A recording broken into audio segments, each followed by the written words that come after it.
Free bus మీద చేసినటువంటి comments ను కాంగ్రెస్ పార్టీగా ఖండిస్తా ఉన్నాము.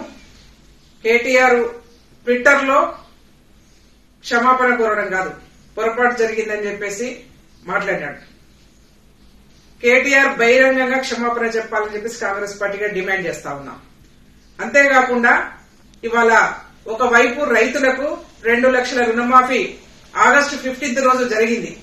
దాన్ని చూసి ఓర్వలేనటువంటి వాళ్ళు ఇష్యూను డైవర్ట్ చేయడం కోసం ఒకవైపేమో అనేక రోజులుగా గవర్నమెంట్ కాంగ్రెస్ పార్టీ ప్రభుత్వము ఎప్పుడైతే మహిళలకు ఫ్రీ బస్ అని చెప్పేసి అనౌన్స్ చేశామో ఆ రోజు నుంచి మొదలు పెడితే ఈ రోజు వరకు కేటీఆర్ ఫ్రీ బస్సు మీద అక్కసు వెలగొత్తనే ఉన్నాడు. మేము అడుగుతా ఉన్నాం, లాస్ట్ 10 సంవత్సరాల అధికారంలో ఉన్నటువంటి మీరు ప్రభుత్వ వెహికళ్లలో, ప్రభుత్వ వాహనాలలో తిరగలేదా? మీరు ప్రభుత్వ సదుపాయాలని ఉపయోగించుకున్నారు. ఇవాళ మహిళలకు అవకాశం కల్పిస్తే, ఒక ఫ్రీ బస్ అవకాశం కల్పిస్తే కనీసం మీకు చూడడానికి కూడా ఇష్టం అనిపించట్లేదు. చూసి ఓర్వలేనంతరంతోనే ఇవాళ మహిళల మీద ఇట్లాంటి కామెంట్ చేస్తా ఉన్నారు. బస్సులలో మనం చూస్తా ఉన్నాం, అనేక సంవత్సరాలుగా మేము కూడా చూసినాం. ఆర్టీసీ బస్సులో వెళ్తున్నటువంటి ఉద్యోగస్తులు ఒకవేళ ఇంటికి పోయిన తర్వాత సమయాభావం వల్ల పనులు చేసుకునేటువంటి వాళ్ళు బస్సులలో కూర్చొని చిక్కుడుగాయలు తీసుకున్న సందర్భాలను చూసాము. ఏదైనా పనులు చేసుకుంటే చేసుకున్నారేమో, ఇతరులకు ఆటంకం జరగకుండా వాళ్ళ పనులు వాళ్ళు చేసుకుంటా ఉంటే వాళ్ళ ఆడవాళ్లు చేసే పనులను చులకన చేస్తా ఉన్నాడు. మరి నువ్వు పొద్దున్న లేస్తే ట్విట్టర్ మీద కూర్చుంటావు, మరి నిన్నేమనాలని చెప్పేసి మేము అడుగుతా ఉన్నాం. అంటే నువ్వు వెహికల్ పోతున్నప్పుడు ఫోన్ చూసుకోవచ్చు, ట్విట్టర్ వాడుకోవచ్చు, ఇంట్లో కూర్చున్నప్పుడు ట్విట్టర్ వాడుకోవచ్చు. అంటే నీకు పని పాట లేకుండా నువ్వు ట్విట్టర్ మీద కూర్చుంటావు.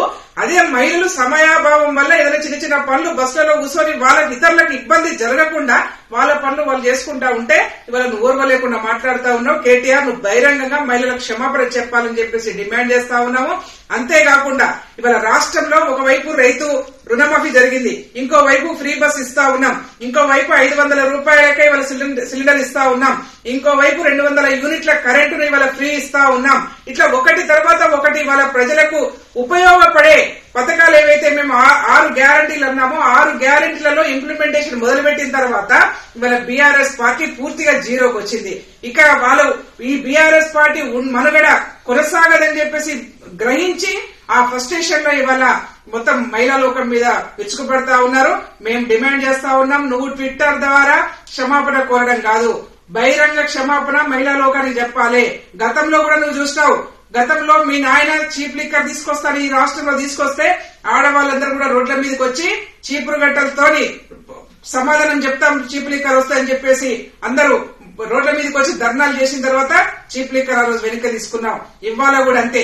ఒకవేళ నువ్వు బహిరంగ క్షమాపణ చెప్పకపోతే మాత్రం తప్పకుండా ఆడవాళ్ల చేతులలో చెప్పు దెబ్బలు తింటామని చెప్పేసి కూడా ఈ సందర్భంగా హెచ్చరిక జారీ చేస్తా ఉన్నాను. క్లబ్బుల గురించి కేటీఆర్ కలవాటు. పొద్దున వేస్తే 10 సంవత్సరాలుగా మీరు చేసింది అదే పని కదా. ఈ రాష్ట్రాన్ని పూర్తిగా దయనీయ స్థితిలో తీసుకొచ్చి పెట్టినారు. ఎక్కడ చూస్తే అక్కడ మొత్తం లిక్కర్ మాల్స్ తీసుకొచ్చినారు, ఎక్కడ చూస్తే అక్కడ డ్రగ్ మాఫియా తీసుకొచ్చినారు. అందుకే ఇవాళ క్లబ్ల గురించి, క్యాబరే డాన్స్ల గురించి ఇవాళ కేటీఆర్ మాట్లాడుతున్నారు. ఎందుకంటే పొద్దున్న లేస్తే ఈయన చేసిన పని అదే కదా. అందుకే ఇవాళ ఆయన లాగానే ఇవాళ ఇతరులు కూడా ఉంటారని చెప్పేసి భావిస్తున్నాడేమో. ఇది మంచి పద్ధతి కాదు. ఆ తెలంగాణ రాష్ట్రంలో మీరే మాట్లాడినారు అనేక సార్లుగా, తెలంగాణ రాష్ట్ర మహిళలంటేనే సమ్మక్క, సారక్క, చాకలి, ఐలమ్మ, రాణి రుద్రమదేవి వారసులు. గుర్తుపెట్టుకో మిస్టర్ కేటీఆర్. ఇంకొకసారి మహిళల గురించి తక్కువ అంచనా వేసి మాట్లాడినా, మహిళల పనుల మీద గాని మహిళల గురించి గాని చులకన భావంతో చూసినా మంచి పద్ధతి కాదని చెప్పేసి హెచ్చరిక జారీ చేస్తాం.